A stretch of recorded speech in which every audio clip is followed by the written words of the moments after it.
Welcome to another weekly edition of Raw and Real with TJ and Jen. We've been a little out of touch. I know we've had a lot going on.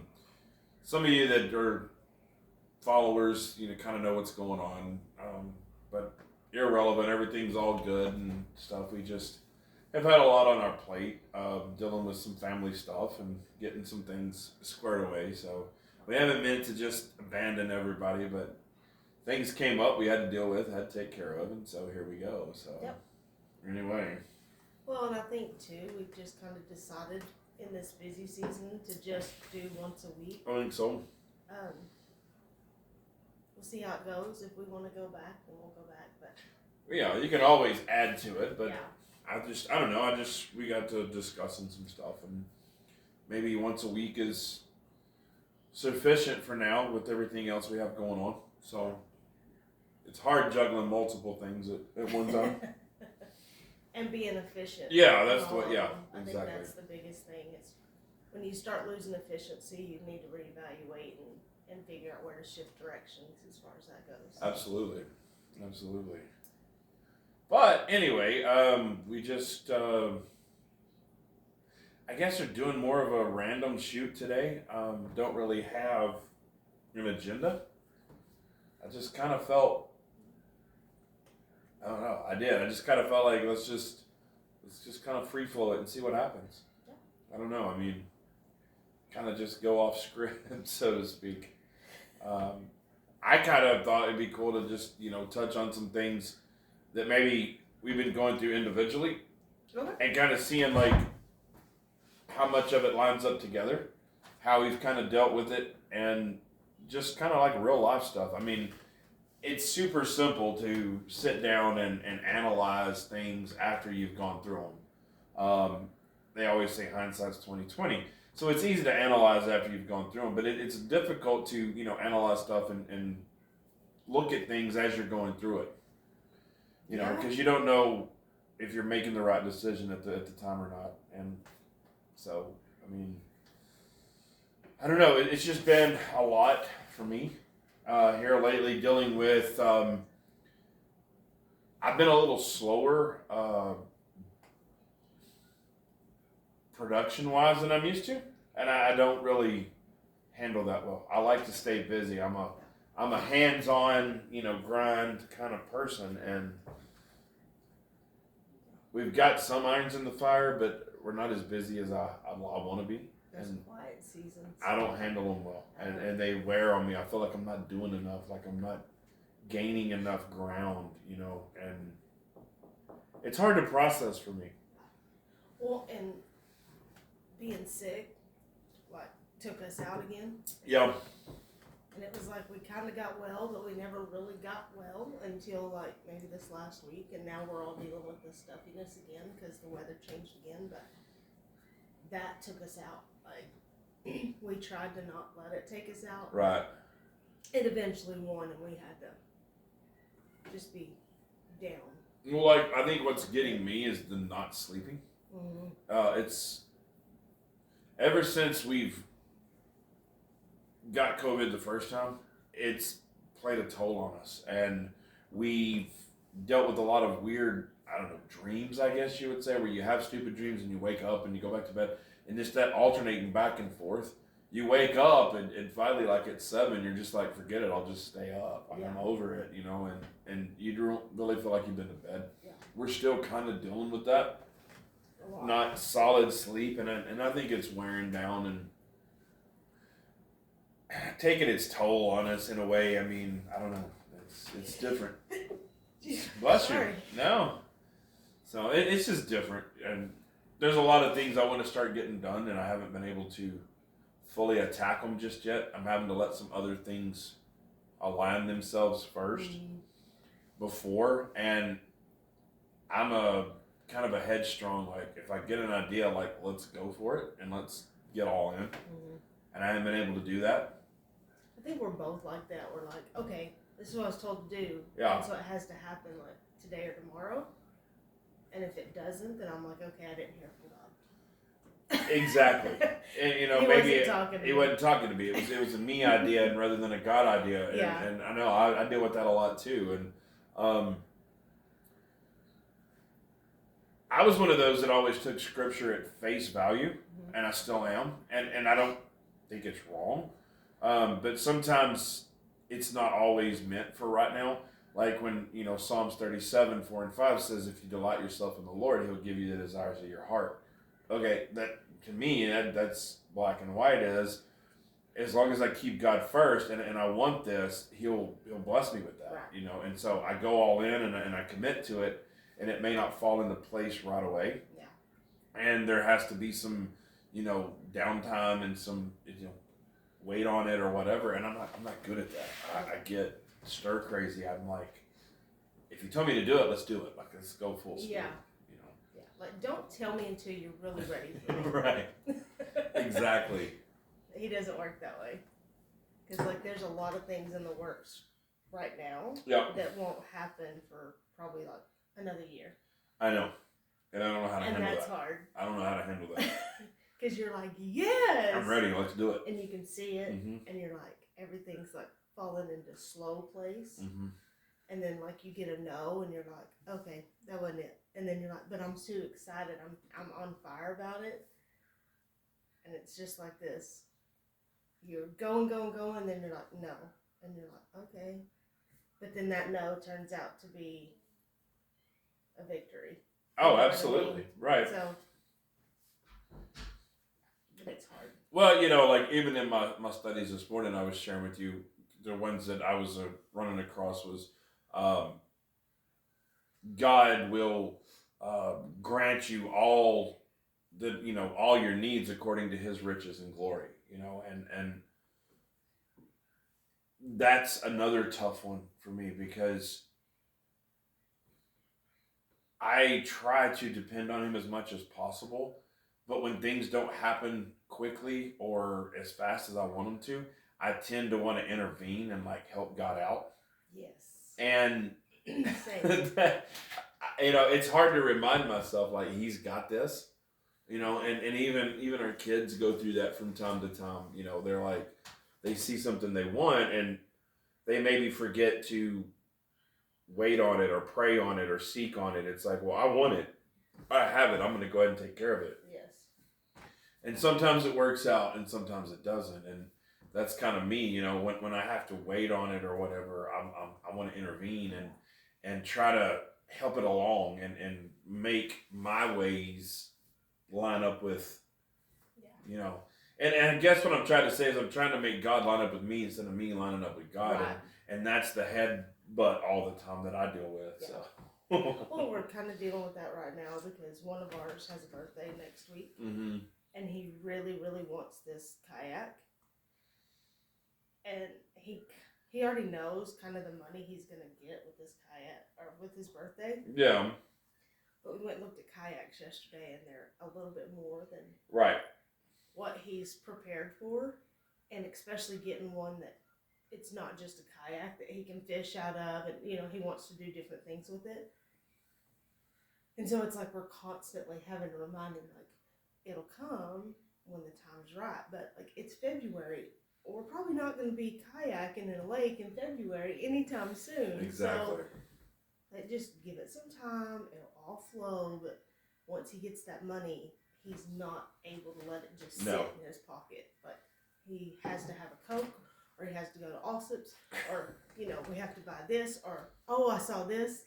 He has a really hard time with that. And I'm that way with God. I'm like, but I don't have the money to do this. How do you want me to do this? Exactly. I don't understand. And I want to do it, but I don't have the means and the methods, right. or I don't have the contacts to do it. And so I'm kind of having to eat some crow with him on this whole deal, because I'm like, oh, I feel for him, and I do, and I want to just go out and buy it for him and be like, save your money, spend it on what you want to. But at the same time, like, he's got to learn how to wait. Yeah. And it's hard. It's hard. Because you're having to really, you're like, oh my gosh, he's just like me. I see it now. All the times I've said this, it's true. I mean, you go to getting onto your kids about certain things or trying to teach them or discipline them or guide them, God will preach to you and He'll show you your faults through your own words, because you'll be sitting here and you'll be talking to one and it'll come to you and like, crap, that's exactly what I did last week. You know what I mean? Like, all right, God, I got it. And that happens to me all the time. Yeah. And I mean, on a positive note, I mean, it's good that He does that, but on the downside, it still makes you feel kind of stupid, you know, because you're like, okay, I get it now. I was doing it too. It make you feel like the biggest idiot. Yeah, and you're just exactly. Like sitting there kind of in your own self-pity, like, you're stupid. You're dumb.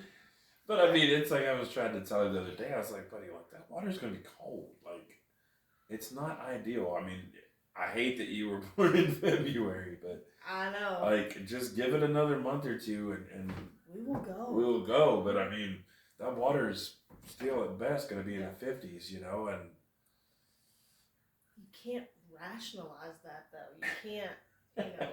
And I know God's up there saying, I've been trying to tell you that your water's too cold. You can't jump in head first, but you're not listening to me. So, I do. I get frustrated with Him because everything has to be right now, this perfect way. And everything has to be exactly how He wants it. Like costumes, play stuff, like it has to be to a T. Yeah. Even like the hoodies He wears, like they can't be past a certain point on where they're dressed, and He's very particular. And so I'm like, just let it go. It'll all work out. And but at the same time, you don't want to break that spirit that God created in them, because it's there for a reason. And that's the hardest part for me as a parent, is to recognize that and try not to break it, but rather help guide and mold it. Yeah. And, you know, turn it into the purpose that God is trying to intend for, you know, help that along. And I think that's our goal as parents. And hopefully along the way we learn a lot for ourselves. I do every day, concerning that stuff. But, you know, it's hard not to intervene with God, because you do want it. You are ready, and everything is so perfect in your mind. You've got it all mapped out. But it's just not the right time. Like, you're going to mess it up if you continue to proceed with this. Yeah. Like, you're going to mess it up. Yeah. And that's hard to comprehend a lot of times when you get headstrong and you get a vision and you get a focal point that you're aiming for, because it's like all you want to do. And I know that's where I've been, especially, like I said, being unhappy with the weight. And in that slow moment, then I get this idea and I'm like, perfect, let's get on it tomorrow, you know, and it's like not the right time. And it's hard to deal with for people that are like me and are motivated, self-motivators. They're ready to go, you know, ready to go, and all they need's a direction, and they're on the hunt, you know. Well, what about you? Like, what have you been kind of going through, dealing with here lately? A lot of the same. I mean, we kind of redirected a lot of things. Like, we were going one way and we've kind of redirected because that wasn't the right way. Yeah. So, like, there's a lot of redirection, and I'm trying to navigate, I think, just the redirection of everything. Like, I'm always one of those. It's like, are you sure you're redirecting? Are you sure you're supposed to redirect? Like, I gotta check it off 100 times before I really realize, like, He has to smack me upside the head to redirect. But, like, I'm excited, and I wasn't excited on the other path. I was becoming dreadful. It was becoming monotonous, and it wasn't going anywhere. Yeah. So I think that's where I'm at, just the redirection, and just trying to not figure it all out for a change, not have my 10 ducks ahead of me, you know? Yes. Because I'm not a planner, but I do like to know what's coming, and I'm trying to just be and live in the moment and live in and just take it day by day in that redirection. So maybe I won't have to be redirected 100 more times. Well, So no, I mean, I'm with you. And we've talked about this multiple times in different ways, you know, like Dan Crenshaw's book talks about no plan B. And I think forever you and I were discouraged in ourselves because when we would face a redirect, we would look at it as a defeat. And it's not a defeat, but rather it's just a redirect. And it's okay. You can have that. That's legal. yeah. So I think that was difficult for us for a long time, and now that it's not so horrifying to be redirected and understand that it's okay, you know, the Bible says that the steps of the righteous are ordered of the Lord. To me, that's always meant like to be moving, you know. Don't just sit there and wait for that still small voice.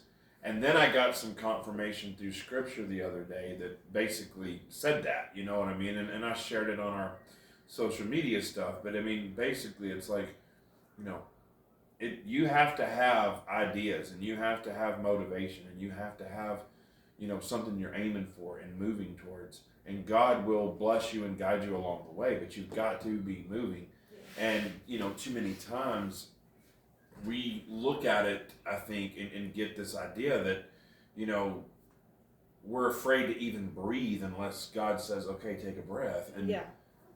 there's a difference between fearing and depending on God and that. Like, that's too drastic. When you're at that particular point, it's too much. Mm-hmm. Like, you're overdoing it with that. You have to be human.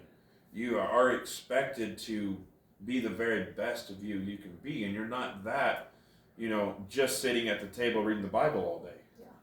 Excuse me. If there's nowhere to share that with, there's nowhere to go to share that with, then what good is it doing to have all this knowledge? Right. And you've got to find the diversity in the stuff in that, and be able to function and be a active member of society in a godly manner, in a godly presence. Yeah. And that is just as much as ministry as a preacher standing behind a pulpit.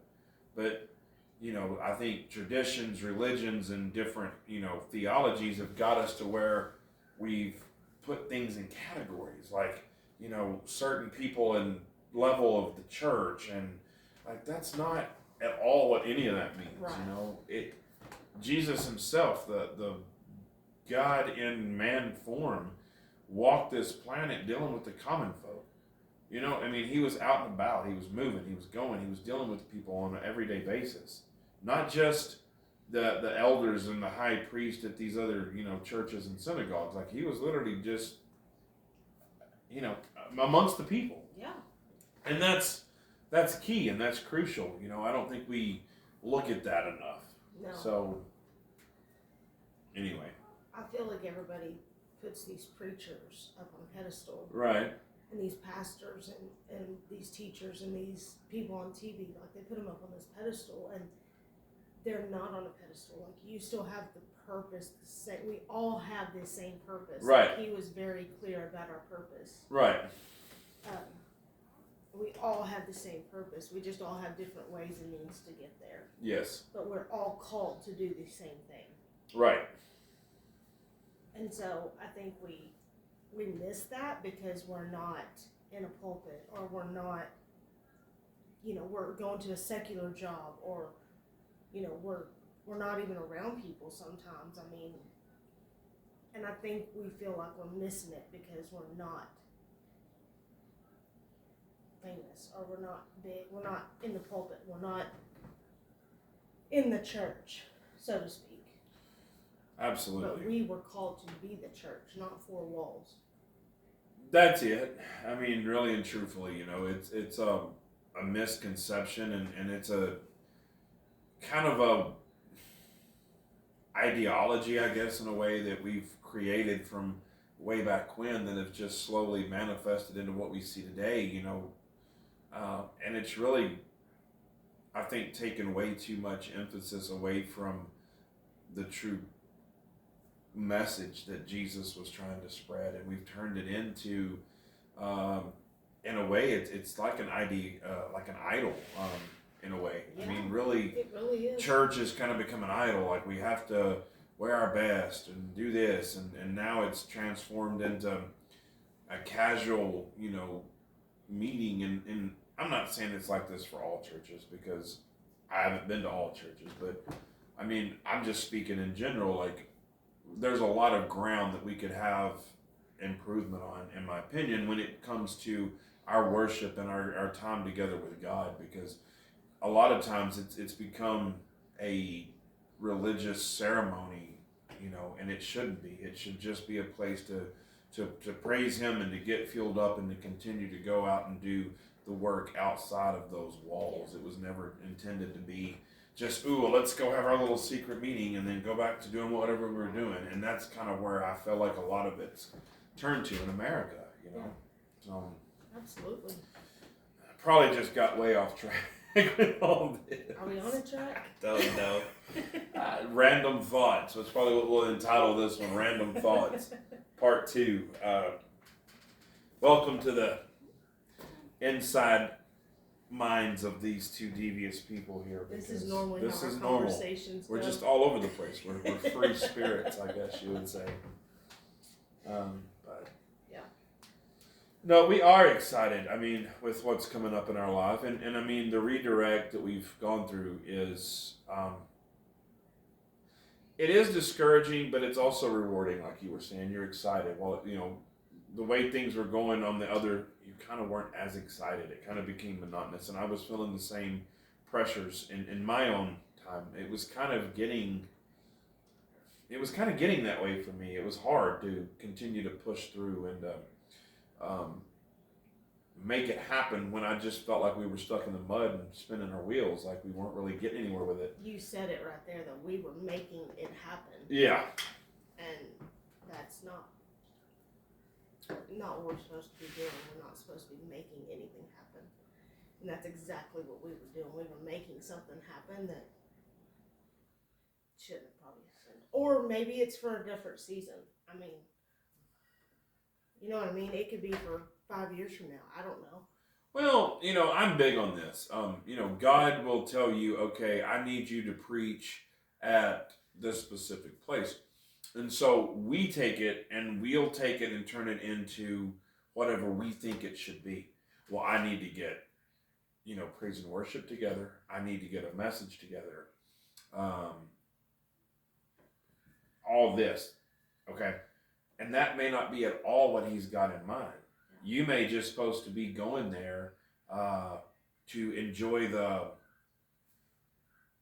show, like say it's an outdoor show, like we've been to many of them, and you may just be an innocent bystander that at the right time in the right place begins to minister with somebody. It may not be a big theatrical performance the way we're making it into, and that's, I think, where I struggle the most, is because when I get a word or a nudge from God, I think I tend to take over and run way further with it instead of just being still in a way and following it out. And you know what I mean? I kind of get headstrong and ready to go and ready to attack. And I think that's where I mess up on a lot of stuff. I think where I missed it too is I was trying to prove a lot of people wrong. Yeah, that happens. The ones that were like, you can't do that, or that's stupid, that's dumb. I think that gets in your head, and then you're like, I'll just prove you right or wrong, because I know. Right. And you get humbled real quick on that. And you're like, it's not even about you. Like, none of this is about us. It's really not. Right. And so once you figure that out and you just let Him have the show, and He's getting every ounce of glory, it's nothing about you, you really start to realize that none of that mattered. None of the fame, none of the fortune, none of the materialistic, none of the look at me's, like none of that matters when you really truly realize the only reason we are here is to bring people to the kingdom of heaven. Absolutely. And so he gets that glory. I don't get that glory. Like, he's the one placing me in these places, and as long as I'm listening and I'm hearing, like, you don't need to be up there and getting the applause and getting the pat on the back and being like, oh, good job, you know. You don't need that once you find your true place in him. It's kind of what I wrote about my blog this week too, was like just that self-love. It's not about going to the spa or, you know, doing these things. It's truly finding yourself in him and who you are in him. Right. It's not about the people on social media. It's not about your neighbors. It's not about, you know, so-and-so from high school. It's just about you and your relationship with him. And I think that's where I was way off track. And I got really pulled in on that. He's like, whoa, we're going a completely different route. This is not where we were supposed to be going. So it's you know, you do. You want to prove people wrong. You want to be like, you tell me I'm a piece of crap, I'll show you I'm not a piece of crap. Right. At the end of the day, it doesn't matter that they think you're a piece of crap. If they already think that, you're not going to change their mind. Right. So why are you losing sleep over it? And why would you want to? I mean, I was the same way. You know, I was always the one that was going to prove you wrong. Yeah. And I still am for the most part, and pretty hard up about it. But you've kind of helped me too understand, like, what difference does it make? You can't make somebody want to be around you. You can't make somebody want to approve of you. But if you have to work that hard to get their approval, why would you want to? That's where I think you have helped me understand something, because I wanted everybody to like me. I wanted everybody to approve of me. I wanted everybody to think the world of me. But at the end of the day, it's like, why would you want them? Yeah. If they're going to be like that, why would you even bother? Yeah.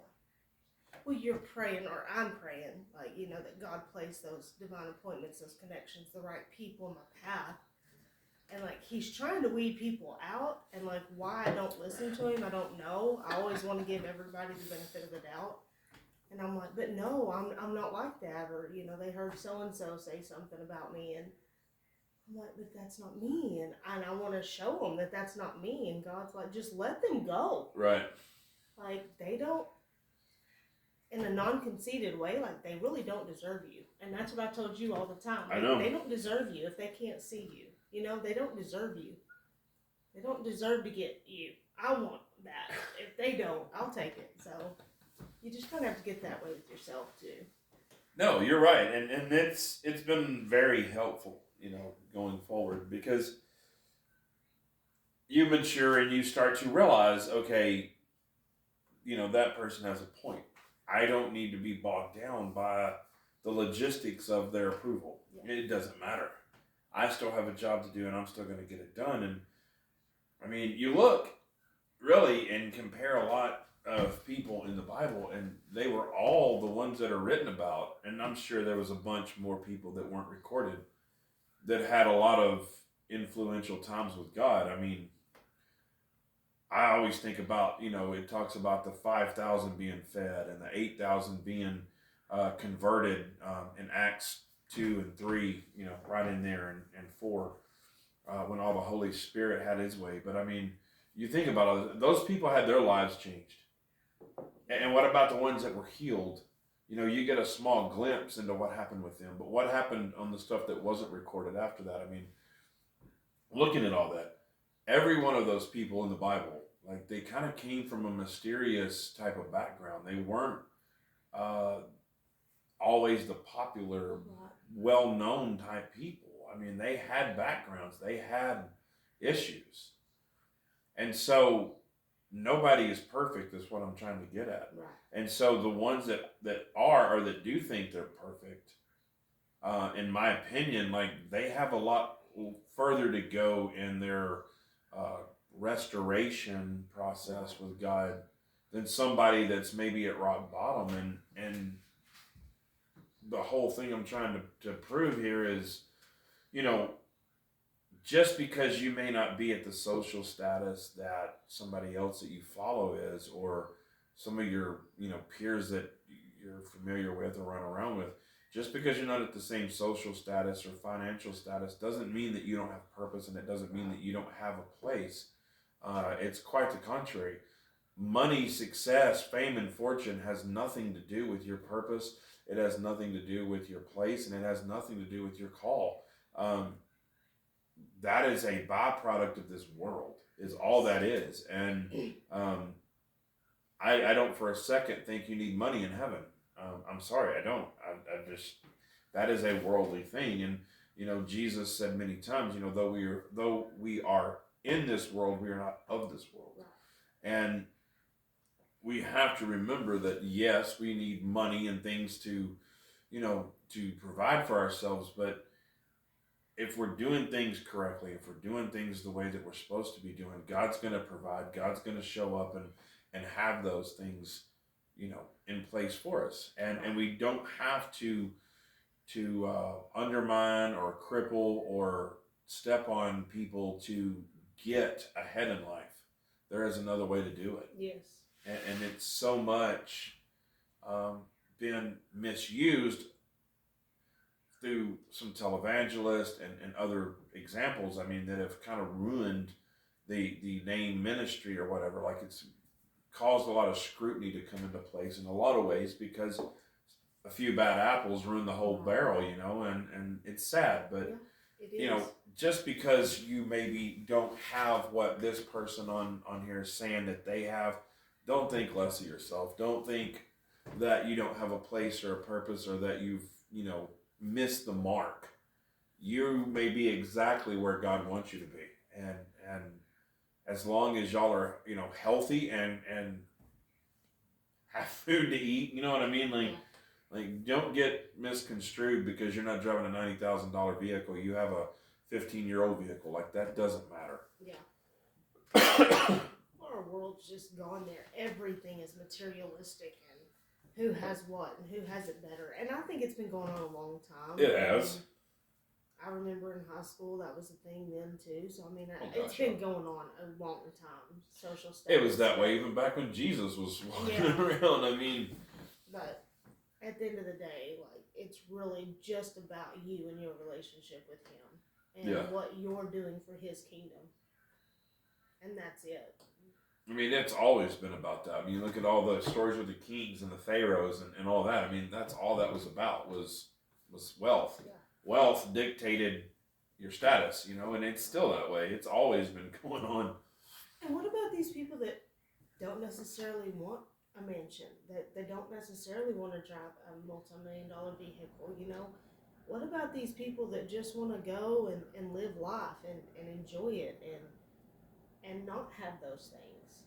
Like, they may have $1 million in the bank, but they drive a 20-year-old vehicle, and you're going to judge them for that? Like, you have no idea they're sitting on. Like, you really don't. So, materialistic things really don't show you as much as you think they do. Well, we had this conversation the other day.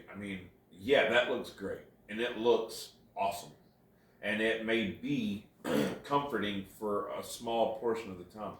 But we were talking about, how is the upkeep? Let's say we have gotten used to $1 million a month lifestyle. The upkeep on that has got to be just ferocious. To try to, maintain $1 million inflow every month. How much freedom do you really have? How much sleep and peace do you really have? As I'm talking about not sleeping, but it's not because of that. Seriously, that was our conversation.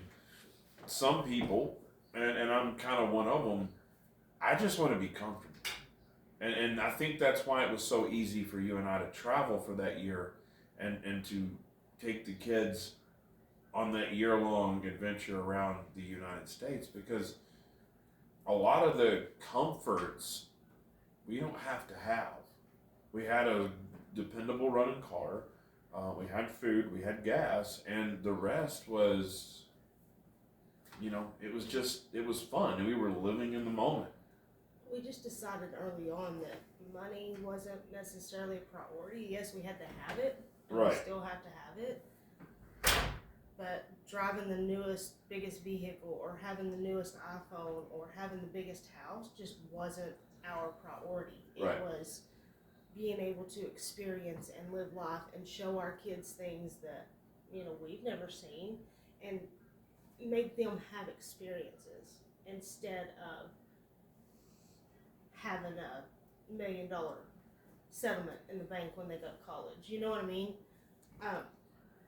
They still have a college fund, but Right.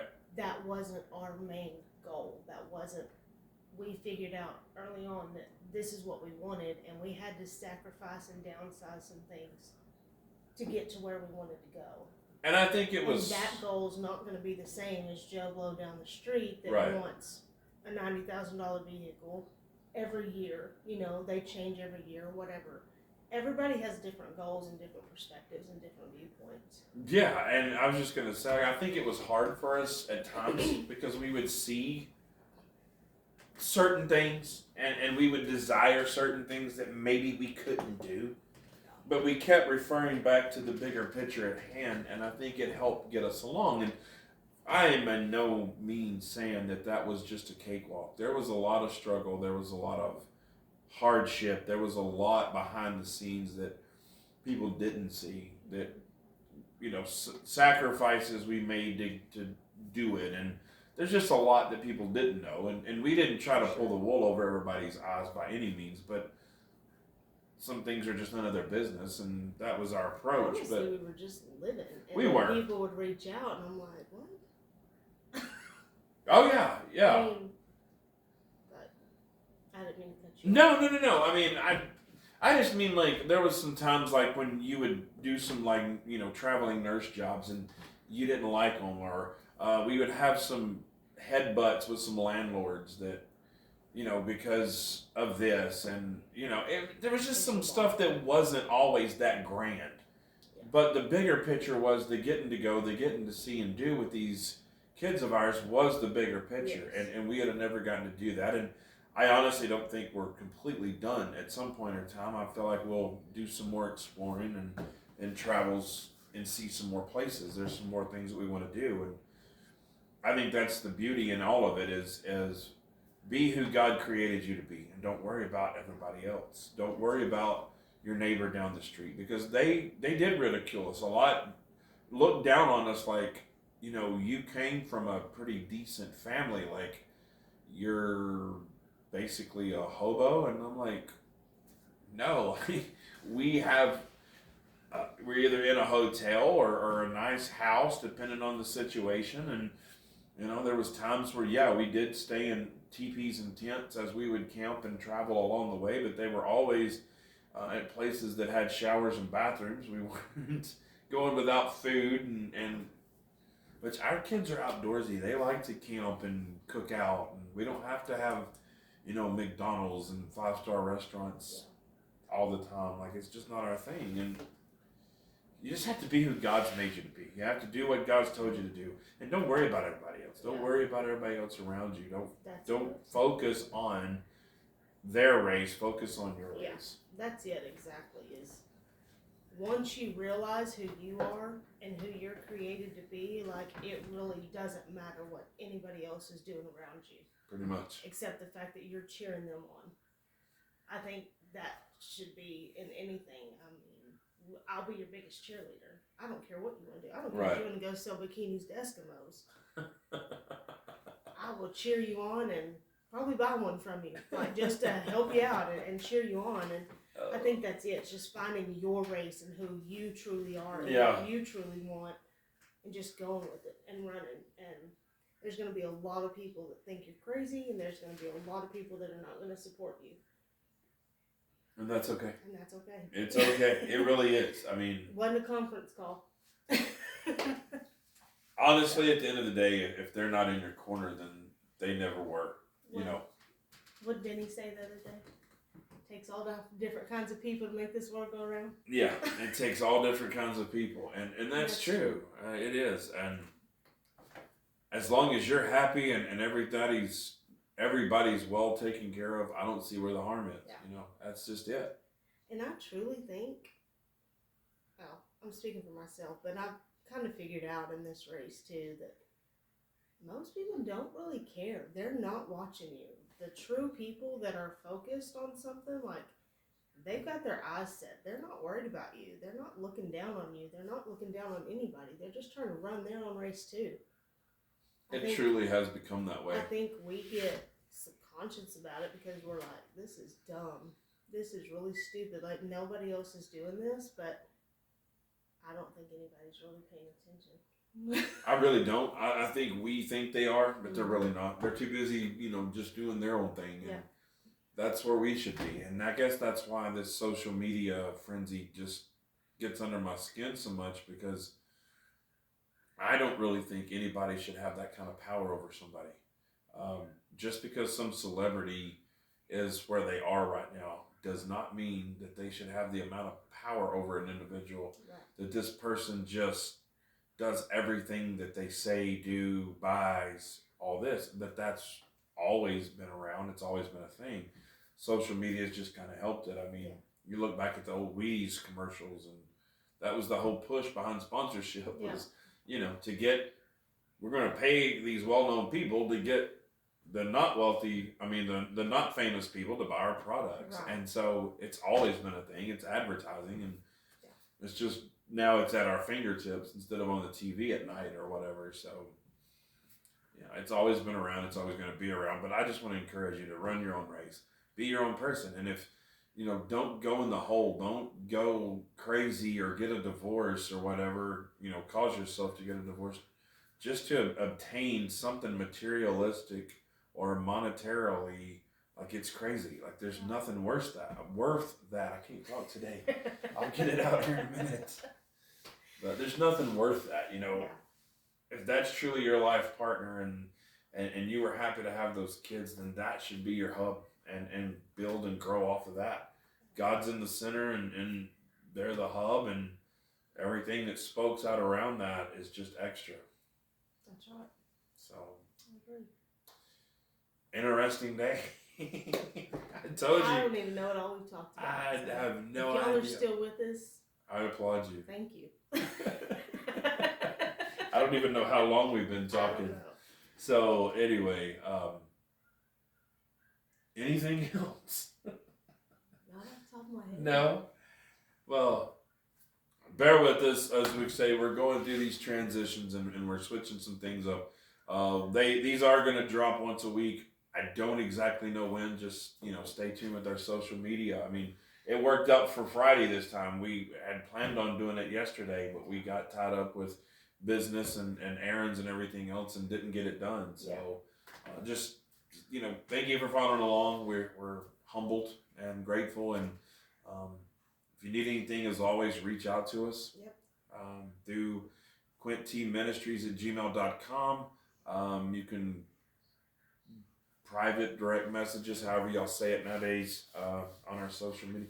Every time I look at something different, I think I say it different. it's either DM or PM, and I'm like, either way, doesn't matter. But our social media platforms are open, so just reach out to us, and we'll be glad to help you out. Absolutely.